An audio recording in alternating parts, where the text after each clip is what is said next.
Lawmakers seek answers from Fed, FDIC on Silicon Valley Bank collapse. Lawmakers in the U.S. held a meeting with the Federal Reserve and Federal Deposit Insurance Corporation on Friday to discuss the swift and stunning collapse of Silicon Valley Bank SVB. Democratic U.S. Representative Maxine Waters reportedly discussed with officials from the two federal bank regulators as well as the Treasury Department hours after SVB collapsed. Lawmakers from both the Democratic Party and the Republican Party were present at the meetings. "I am alarmed by the failure of Silicon Valley Bank, which marks the second largest bank failure in U.S.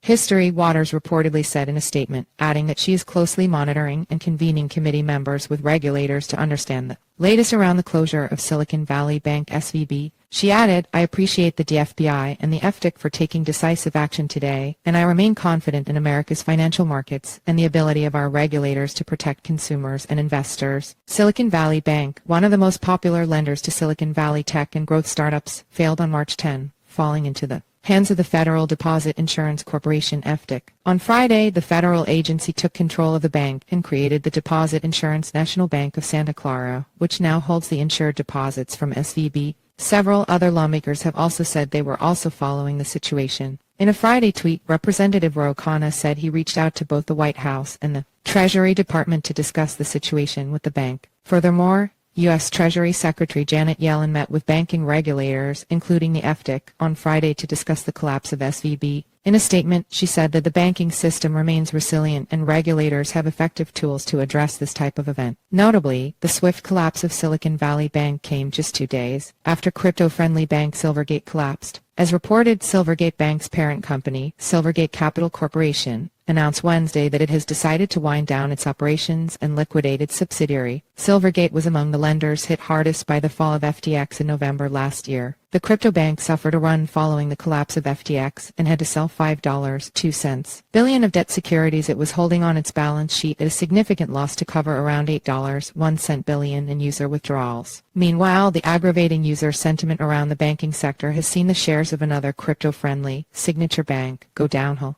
The bank's shares were down nearly 23% on Friday and more than 37% since the start of the week. Crypto firms take a hit as SVB collapses, while venture capital firms and tech startups were most severely affected by the collapse of Silicon Valley Bank. Some major crypto companies have also revealed exposure to the bank. For one, USC Issuer Circle has $3.03 billion of its USC reserves at the collapse lender. Furthermore, bankrupt crypto lender BlockFi has $227 million in uninsured funds stuck in an account maintained by the failed lender. Crypto-focused venture capital firm Pantera may also have an unknown amount of exposure to SVB's collapse. The Avalanche Foundation, which supports the Avalanche blockchain, Yuga Labs, the entity behind the Bored Ape Yacht Club NFT project, and some other blue-chip collections, as well as Web3 company Proof, are some other crypto companies that have been hit hard by the recent collapse of Silicon Valley Bank.